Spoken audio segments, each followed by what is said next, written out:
항상 드리는 말씀이지만 오후에 여러분을 뵈면 항상 더 감사한 마음이 느껴집니다. 왜냐하면 저도 오후 시간 되면 피곤함이 느껴지거든요. 그러니까 여러분도 많이 피곤할 텐데 하는 그런 생각이 들어서, 그럼에도 불구하고 변함없이 그 자리에 앉아 계시는 여러분을 보면 감사한 마음이 더 생겨요. 오늘도 하나님의 큰 은혜가 우리 모두 위에 넘칠 수 있기를 간절히 소원합니다. 우리 옆사람과 한번 인사할까요? 참 잘 오셨습니다. 큰 은혜 받으시기 바랍니다. 여러분들 정말 잘 오셨습니다. 하나님의 큰 은혜가 여러분 모두에게 넘칠 수 있기를 주님의 이름으로 간절히 축복합니다. 성경에 보면 마르다에 대해서 3번 정도 대표적인 사건들이 기록되어 있습니다. 요한복음 11장, 요한복음 12장, 그리고 오늘 본문. 근데 요한복음 11장에는 20절에 나와 있는데요, 마르다는 예수께서 오신다는 말을 듣고 곧 나가 맞이하였다는 말이 나오고요. 그리고 요한복음 12장 1절 2절에 6월절 엿새 전에 예수께서 베다니에 이르시니 이곳은 예수께서 죽은 자 가운데서 살리신 나사로가 있는 곳이라. 거기서 예수를 위하여 잔치할세 마르다는 일을 하고 나사로는 예수와 함께 앉은 자 중에 있더라. 요한복음 11장에 있는 말씀이나 요한복음 12장에 있는 말씀 모두 예수 그리스도를 맞이하고 위하여 잔치하는 그런 모습이 나와 있죠. 그리고 3번째 기록이 바로 오늘 본문인데요, 그들이 길 갈 때 예수께서 한 마을에 들어가심에 마르다라 이름하는 한 여자가 자기 집으로 영접하였다. 역시 예수 그리스도를 자기 집으로 영접해 드리는 마리아의 모습이 기록되어 있어요. 그래서 성경에 마르다에 대해서 3번 나오는데 그 3번의 기록이 모두 다 마르다의 봉사와 관계가 있는 것을 보게 돼요. 그렇게 보면 참 이 마르다는 봉사하기를 힘쓰는 그런 사람이었다. 그런데 무조건 봉사하기만 하면 되는가? 마르다는 요한복음 11장을 봐도 12장을 봐도 누가복음 10장을 봐도 봉사하고 있는데 정말 기회 있는 대로 봉사를 열심히 하기만 하면 되는가? 우리가 봉사를 할 때 꼭 기억해야 될, 특별히 이 마르다의 봉사를 보면 우리가 배워야 될 중요한 한 가지가 있는데요, 그것은 마르다는 항상 자원하는 마음으로 봉사했다라는 것이, 여기 봉사하지 않는 분은 한 분도 없습니다. 그러나 내가 하는 봉사가 자원함으로 행하여지는 봉사인지 한번 확인해 볼 필요가 있어요. 다시 한번 마르다가 봉사하는 장면을 살펴보면 요한복음 11장에 나타난 그 마르다의 모습, 그 모습은 이 보통 때가 아니었어요. 그의 오라버니 나사로가 죽어 있는 상중이었어요. 그래서 그런 때는 아무것도 하지 않아도 사람들이 다 이해해주고 용납해주는 그런 때였어요. 지금 상중인데, 그것도 젊은 사람 상인데 하면서 어떤 일을 하지 않아도 당연히 그럴 줄 알고 받아들여 줄 수 있고 용납해 줄 수 있는 그런 때였어요. 왜? 상주였기 때문에. 그럼에도 불구하고 예수님이 오신다는 소식을 듣고 어떻게 합니까? 마르다는 예수께서 오신다는 말을 듣고 곧 나가서 맞이했다. 그냥 지금이 어떤 상황인가 그런 것 생각할 겨를도 없이 예수님이 오신다는 말을 듣고 뛰어나가서 예수를 맞이하는 그런 모습. 그것도 마루 밑까지, 대문 앞까지 나가서 맞이했는가? 그 정도가 아니, 동네 입구까지 나가서 맞이한 것을 성경을 통해 알게 되죠. 요한복음 11장 30절에 보면 이렇게 기록되어 있습니다. 예수는 아직 마을로 들어오지 아니하시고 마르다가 맞이했던 곳에 그대로 계시더라. 그러니까 마르다가 어디까지 갔어요? 동네 입구까지. 그러니까 예수님이 아직도 지금 동네에 들어오지 아니하고 마르다가 맞이하던 곳에 그대로 서 있다. 그러니까 동네 바깥, 동네 입구, 거기까지 마르다가 예수님을 영접하러 나갔던 것을 보게 돼요. 지금 마르다는 어떤 가운데 있다고요? 상을 치르고 있는 상주로서 그런 상황 가운데 있어요. 그런데도 동네 입구까지 예수를 맞으러 뛰어나가는 그런 모습 보는데, 이런 모습은 어때요? 자원해서 하는 마음이 없으면 할 수 없는 그런 모습이. 지금 마르다는 자원한다 안 한다 이런 생각도 없고 그게 몸에 배어 있어요. 그래서 그냥 저절로 어쩌면 평상시에 하던 대로 동네 입구까지 예수님을 맞이하러 나가는 그런 모습을 보게 돼요. 오늘 본문도 마찬가지입니다. 다시 읽어볼게요. 그들이 길 갈 때에 예수께서 한 마을에 들어가심에 마르다라 이름한 한 여자가 자기 집으로 영접하였다. 마치 예수님이 마르다의 집으로 가신 것처럼 생각하는 사람들이 많은데 그렇지 않아요. 예수님은 그냥 그 동네에 들어오셨을 뿐이에요. 그때 마르다는 뭐 이 사람 저 사람 눈치 보지 아니하고 제일 먼저 나가서 그 예수님을 자기 집으로 영접하여 드렸다. 여기서 영접했다는 말은 무슨 말입니까? 환영함으로 맞이했다는 것이죠. 기쁨으로 맞이했다. 이 자원하는 마음으로 한 거예요. 할 수 없이 아유 예수님 오셨어?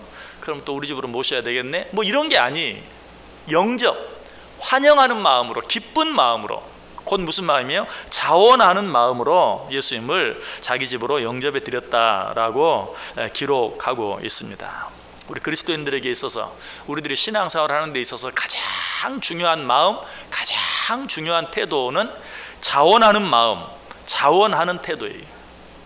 이것이 없으면 저와 여러분이 하는 모든 수고가 헛것이 되어버리고 말아요.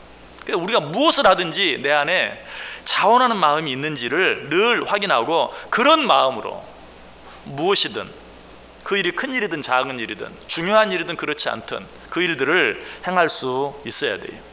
그래서 성경은 기회 있을 때마다 여러 곳에서 자원하는 마음에 대해서 강조합니다. 고린도후서 8장 3절 4절 보면 내가 증언하노니 그들이 힘대로 할 뿐 아니라 힘에 지나도록 자원하여 이 은혜와 성도 섬기는 일에 참여함에 대하여 우리에게 간절히 구하였다. 어떤 장면에 대한 내용이죠? 마게도니아 교회가 헌금하는 일에 대해서 말하고 있죠. 그런데 그들이 어떻게 했다? 힘에 지나도록 자원하여 그 일을 하였다라고 말하고 있어요. 이런 모습을 보고 지금 바울 사도가 마게도니아 교회 성도들을 칭찬하고 있죠. 이 말은 꼭 헌금에만 해당되는 말이 아니, 봉사하는 일, 전도하는 일, 예배드리는 일, 모든 일에 있어서 자원하는 마음으로 할 수 있어야 돼. 그렇게 할 때 비로소 사도 바울이 마게도니아 교회 교인들을 칭찬한 것처럼 하나님께서도 우리를 칭찬할 수 있고, 우리가 하는 일이 큰 일이든 작은 일이든 중요한 일이든 그렇지 않든 칭찬받을 만한 일이 될 수 있다는 것이죠. 우리가 봉사하고 수고하고 애쓰면 어때요? 힘들잖아요. 얼마나 힘듭니까? 특별히 이렇게 무더운 여름철에 뭐 하나 하려고 하면 몸 잠깐만 움직여도 그냥 땀이 비오듯 하는데, 정말 이번 유치부 여름 성경학교, 초등부 여름 성경학교 하는데 정말 많은 분들이 수고하셨어요. 정말 땀을 흘렸어요. 너무 감사드려요. 자, 그런데 이렇게 애쓰고 수고하고 노력했는데 그 일이 칭찬받을 만한 일이 못 된다면 얼마나 억울합니까? 수고하고 애썼는데. 자, 어떻게 하면 우리가 수고하고 애쓴 일이 헛된 일이 되지 아니하고 칭찬받을 만한 일이 되는가? 그 모든 일들을 자원함으로 할 수 있어야 돼요. 자, 베드로전서 5장 2절에도 보면 너희 중에 있는 하나님의 양무리를 치되 부득이함으로 하지 말고 오직 하나님의 뜻을 조차 자원함으로 하며 더러운 일을 위하여 하지 말고 오직 즐거운 뜻으로 하라. 여기 보면 가르치는 일에 대해서도 이야기하죠. 방금 우리 유치부, 초등부 성경학교 이야기했는데 또 중고등부 수련회, 청년부 수련회가 또 앞에 놓여 있습니다. 참 이런 일들 힘들고 어려운 일이, 그러나 이 모든 일들도 어떻게 자원함으로 즐거운 뜻으로 하라라고 이야기하고 있어요. 그렇게 할 때만 우리의 수고가 헛되지 아니하고 그 일로 인하여 하나님으로부터 진정한 칭찬을 받을 수 있다. 자, 그런데 자원 하는데 뭐 그 말의 의미는 다 알죠. 그 말의 뜻도 다 압니다. 자원 뭐 설명하지 않아도 알 수 있죠. 그런데 좀 더 구체적으로 자원에서 무엇을 한다는 것이 도대체 어떻게 하는 것을 말하는가? 방금 읽었던 고린도후서 8장 3절 4절에 보면 내가 증언하노니 그들이 힘대로 할 뿐 아니라 힘에 지나도록 자원하였다. 여기서 우리는 자원의 진정한 의미 한 가지를 알게 돼요. 힘에 지나도록 자원했다. 진정한 자원은 뭔가 적당히 할 수 있는 만큼만 하는 게 아니에요. 진정한 자원함은 힘에 지나도록, 진정으로 자원해서 무엇인가를 하다 보면 힘에 지나도록 하게 되어 있어요. 힘에 지나도록. 이것이 자원함이에요. 그래서 여러분들이 내 마음속에 적당히, 뭐 누가 시켜서 하는 건 아니에요. 그야말로 내가 자원해서 해요. 그럼에도 불구하고 적당히 하려고 하는 마음이 있다면 그것은 진정한 의미에서 자원함이 아니다. 자원함은 항상 힘에 지나도록 하는 것, 그것이 진정한 자원함이다라는 것이. 그래서 자원해서 어떤 일을 할 때만 비로소 그 일에 기쁨이 있어요. 그러지 아니하면 여러분 적당히 일하는 게 얼마나 피곤합니까? 안 해보셨습니까? 전혀 안 해보신 것처럼. 난 그렇게 안 해봐서 몰라요. 저는 해봤어요. 적당히 하려고 하면 참 힘들어요. 그냥 최선을 다해서 해야지 어떤 일을 어디까지 하면 좋을까 적당히 하려고 하면 정말 힘들어요. 2배, 3배로 피곤해요. 힘에 지나도록. 이것이 자원함인데 이러한 마음으로 할 때 비로소 기쁨으로 그 일을 감당할 수 있고 또 어떤 일에 최고의 효과를 얻을 수 있는 것이. 여러분 자원함으로 일하기를 원하세요? 힘에 지나도록 정말 최선을 다해서 어떤 일들을 해 보시길 바래요. 그래서 어떤 일을 하는 것도 그렇고 또 무엇을 드리는 것도 마찬가지. 내가 자원하에 무엇을 드린다, 그거는 최고의 것으로 드리는 것, 그것이 자원함이에요. 자원함이 없으면 최고의 것으로 드려지지 않아요. 드려야지 하면서 적당히, 역시 어떤 일을 하는 것뿐만 아니라 무엇을 드리는 것도 마찬가지, 적당히. 그러나 자원함으로 드릴 때는 그렇지 않아요. 최고의 것으로, 가장 좋은 것으로 드리게 되는 것이. 여러분 인간적인 관계 속에서도 한번 생각해 보세요. 자, 누구 생일이다, 누구 100일이다, 누구 결혼식이다, 누구 회갑이다, 누구 칠순이다, 한번 생각해 보세요. 정말 뭐 할 수 없이 의무적으로 가는 그런 것이 아니라 그 사람 내가 정말 축하해 줘야지, 그 사람 내가 가지 않으면 어떡해, 내가 가지 않으면 누가 가겠어 하는 이런 마음으로 가보세요. 어때요? 선물 하나를 해도 정말 최고의 것으로 내가 할 수 있는 최선을 다해서. 자원하는 마음 항상 그렇게 나타나게 돼 있어요. 일을 할 때도 힘에 지나도록, 무엇을 드릴 때도 최고의 것으로. 그래서 하나님의 일을 하면서 자원함으로 한다, 힘에 지나도록 일하는 것을 말하고, 하나님께 드리는데 내가 자원함으로 드린다, 이것도 최고의 것으로 하나님께 드리는 걸 말해요. 레위기 22장 18절 이하에 보면 아론과 그의 아들들과 이스라엘 온 족속에게 말하여 이르라. 이스라엘 자손이나 그 중에 거류하는 자가 소원 제물이나 자원 제물로 번제와 더불어 여호와께 예물로 드리려거든 기쁘게 받으심이 되도록 소나 양이나 염소와 흠 없는 수컷으로 드릴지니, 흠 없는 것은 무엇이나 너희가 드리지 말 것은 그것이 기쁘게 받으심이 되지 못할 것이니라. 자원함으로 드리라는 말과 더불어서 흠 없는 것으로. 왜? 그것이 자원함이 최고의 것으로. 흠 있는 것으로 드리는 것은 이미 뭐 누가 하라고 하지 않았지만 내가 원해서 한다 할지라도 흠 있는 것으로 드리는 것은 이미 진정한 자원함이 아니다라고 말하고 있어요. 자, 두 번째로 자원해서 일한다는 것은 또 어떻게 하는 것을 말하는가. 자원한다 하니까 내가 원할 때, 내가 원하는 것, 그것이 자원함이라고 생각할지 몰라요. 그러나 성경이 말하는 진정한 자원함은 하나님의 뜻대로 무엇을 하는 거예요.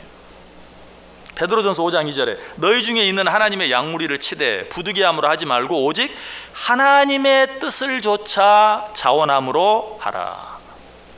이게 자원함이에요. 하나님의 뜻을 조차 자원함으로. 내가 원하는 대로 내 마음대로, 그것이 꼭 자원함 같죠? 그러나 하나님이 말하는, 성경이 말하는 자원함은 하나님의 뜻을 조차 자원함으로 행하는 것.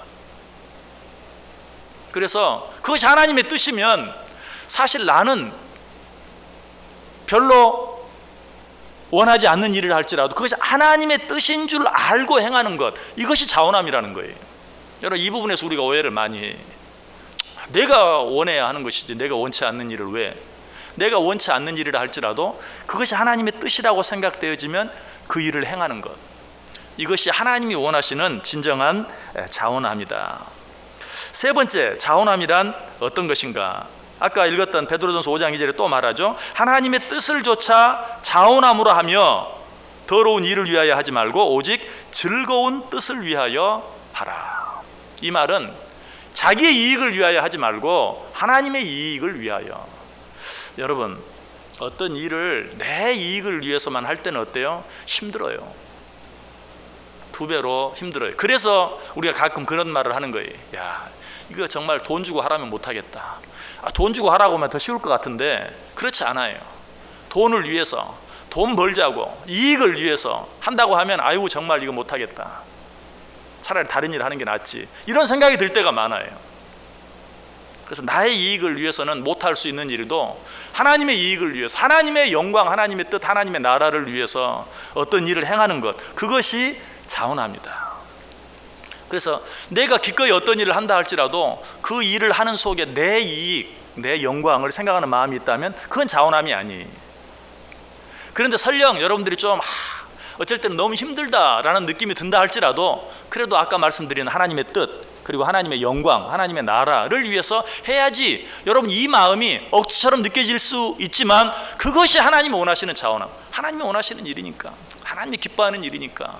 내 생각과는 좀 다를 수도 있어요. 내 뜻과는 좀 다를 수도 있어요. 그럼에도 불구하고 그 일을 쫓아 행하는 그것이 진정한 자원함이다. 우리가 또 어떤 일을 할 때 이 일 정말 돈 주고 하라면 못하겠다라는 말도 있고, 또 이런 말도 있죠. 운동과 노동은 다르다 하는 말도 있죠. 노동은 진짜 힘들어서 못해. 그러나 운동은 어때요? 어쩔 때는 내가 노동하는 것보다 더 힘든 운동도 더 기쁘게 할 때가 있어요. 이처럼 자원함으로 행하는 일들이 그와 같다. 우리는 그런 마음으로 모든 일들을 감당할 수 있어야 된다. 한 가지 더, 자원함으로 일어나는 것은 무엇을 말하는가? 어떤 일을 하는데 끝까지 최선을 다해서 하는 것을 말해요. 출애굽기 36장 3절 이하에 보면 그들이 이스라엘 자손의 성소에 모든 것을 만들기 위하여 가져온 예물을 모세에게서 받으니라. 그러나 백성이 아침마다 자원하는 예물을 연하여 가져오는 거로 성소의 모든 일을 하는 지혜로운 자들이 각기 하는 일을 중지하고 와서 모세에게 말하여 이르되 백성이 너무 많이 가져오므로 여호와께서 명령하신 일에 쓰기에 남음이 있나이다. 하나님의 명령대로 성막을 짓습니다. 그게 필요한 물건들을 가져오라고 말합니다. 그때 성도들이 어때요? 끝없이 계속해서 가져오므로 이제는 가져온 물건들이 하나님께서 말씀하신 대로 성막을 짓는데 쓰고도 남음이 있나이다. 이게 바로 자원함이에요. 이건 처음에 말씀드렸던 것과 똑같아요. 힘에 지나도록 적당히 이만큼만 하면 되겠지, 이건 이미 자원함이 아니다. 자원함은 쓰고도 남음이 있는 만큼 내 힘이든지 내 시간이든지 내 물질이든지 정말 쓰고 남은, 그만, 여기서는 모세가 이제 그만 가져오라 라고 말하죠. 계속 읽어볼게요. 모세가 명령을 내리매 그들이 진중에 공포하여 이르되 남녀를 막론하고 성소에 드릴 예물을 다시 만들지 말라 하며 백성이 가져오기를 그치니 있는 재료가 모든 일에 하기에 넉넉하여 남음이 있었더라. 정말 이제 그만이라고 말할 때까지, 이게 자원함이. 가끔 어떤 일을 하는데 조금만 더 하면 될 것 같은데 거기까지 미치지 못하고 말 때가 참 많이 있어요. 너무 힘들어서 물론 그렇죠. 그러나 진정한 자원함은 그게 아니라 정말 이제 그만, 제발 그만, 거기까지 가는 것이 진정한 자원함이다. 무엇보다 자원함이라는 것은 기쁨과 즐거움으로 하는 것을 말하죠. 고린도후서 9장 7절에 말합니다. 각각 그 마음에 정한 대로 할 것이요 인색함으로나 억지로나 하지 말지니 하나님은 즐겨내는 자. 역시 이거는 헌금에 대한 말씀이지만 헌금에 대한 말뿐만이 아니, 무엇을 하든지, 봉사를 하든지 전도를 하든지 구제를 하든지 무엇을 하든지 어떻게 해요? 마음에 정한 대로 하되 즐거운 마음으로 그 일을 행하는 것, 그것이 바로 자원하는 마음으로 무엇을 하는 것이다. 신명기 16장 10절에도 말합니다. 내 하나님 여호와 앞에 7.7절을 지키되 내 하나님 여호와께서 내게 복을 주신 대로 내 힘을 헤아려 자원하는 예물을 드리고 너와 내 자녀와 노비와 내 성중에 있는 레위인과 및 너희 중에 있는 객과 과와 과부와 함께 내 하나님 여호와께서 자기의 이름을 두시려고 택하신 곳에서 내 하나님 여호와 앞에서 즐거워할지니라. 여기서도 보면 자원하여 예물을 드리고 즐거워할지니라. 진정한 자원함이 뭐다? 기쁨과 즐거움으로 어떤 일을 하는 것을 말해요. 한 가지만 더 말씀드릴게요. 자원함이 뭔가? 머뭇거리지 않는 거예요. 즉시 행하는 것이, 지금 행하는 것이. 오늘 마리아가 그랬어요. 예수님이 오셨다 하니까 어때요? 곧 그를 맞으러 나갔다. 할까 말까, 갈까 말까, 망설이지 않아요. 머뭇거리지 않아요. 그것이 하나님 원하시는 일이라는 그런 확신이 있을 때는 어때요? 주저하지 않고 머뭇거리지 않고 곧, 즉시, 지금, 이것이 자원함이에요. 여러분 속에 어떤 망설임이 있다면 그것이 하나님의 일인 줄 알면서도 하나님의 나라를 위해서 하나님의 영광을 필요한 일인 줄 알면서도 망설임이 있다면, 머뭇거리 있다면 그것은 이미 자원함이 아니다. 망설이지 않고 머뭇거리지 아니하고 즉시 곧 행할 수 있는 마음. 그래서 마르다는 아까 말씀드렸던 것처럼 뭐 지금은 장례식인데, 오라버니가 죽었는데, 집안에 젊은 사람이 죽었는데, 이럴 때 내가 뭐 지금 좀 나가서 맞이하지 않는다고 무슨 흉이 되겠는가? 예수님도 이해해 주지 않겠는가? 사람들도 이해해 주지 않겠는가? 그런 어떤 계산, 망설임 전혀 없었어요. 곧 나가서 예수님을 맞이해 드리는 그런 모습을 보게 돼요. 여러분, 이런 마음, 이런 자원함으로 일할 때 어때요? 그것이 자기에게도 기쁨이 되지만 다른 사람에게도 기쁨이 돼요. 우리는 어떤 일을 하면서 다른 사람의 마음을 오히려 더 힘들게 하고 아프게 하는 그런 경우도 가끔 있어요. 언제? 그냥 자원함이 없이, 억지로 할 수 없이. 그러나 오늘 우리가 생각해 본 그런 자원하는 마음을 가지고 어떤 일을 하면 먼저는 자기의 기쁨이 되고, 그리고 다른 사람들에게도 기쁨이 된다. 역대상 29장 9절에 보면 백성들은 자원하여 드렸으므로 기뻐하였으니 곧 그들이 성심으로 여호와께 자원하여 드렸으므로 다윗 왕도 심히 기뻐하니라. 그러니까 드린 자기들도 자원하여 드렸더니 기쁨이 됐어요. 그런데 그 모습을 보고 다윗 왕도 심히 기뻐하였다라고 말하고 있어요. 역시 역대상 29장 17절에도 나의 하나님이여 주께서 마음을 감찰하시고 정직을 기뻐하시는 줄을 내가 아나이다. 내가 정직한 마음으로 이 모든 것을 즐거이 드렸사오며 이제 내가 또 여기 있는 주의 백성이 주께 자원하여 드리는 것을 보니 심히 기쁘도소이다. 어떤 사람이 자원하여 드리는 것을 보니 내 마음이 심히 기쁩니다. 여러분이 자원해서 어떤 일을 하면 여러분에게도 기쁨이 되지만 그 일을 보는 사람에게 기쁨이 돼요.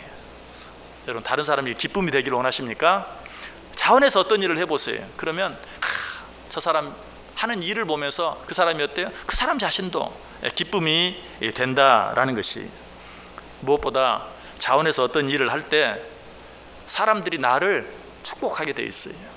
여러분, 그런 사람들 주위에 없습니까? 틀림없이 있을 거예요. 저 사람을 위해서는 정말 기도해 주고 싶다. 저 사람이 복을 받지 않으면 누가 복을 받겠는가? 이런 마음이 드는 사람 있습니까? 없습니까? 있죠. 여러분, 그런 사람이 되세요. 세상에 저런 사람이 복을 받지 않으면 누가 복을 받겠는가? 저런 사람이 복을 받아야지. 내가 저 사람이 위해서 한 번 더 기도해 줘야지. 여러분, 그런 사람이 되세요.